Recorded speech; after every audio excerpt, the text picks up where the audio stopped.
கற்பனையில் வருகின்ற சொற்பதமே அன்பு, கருணையில் உருவான அற்புதமே.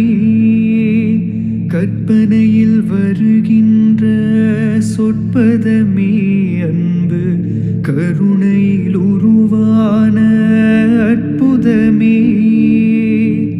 சிற்பச் சிலையாக நிற்பவனே, சிற்பச் சிலையாக நிற்பவனே, வெள்ளை திருநீரில் அருளான விற்பனனே முருகா,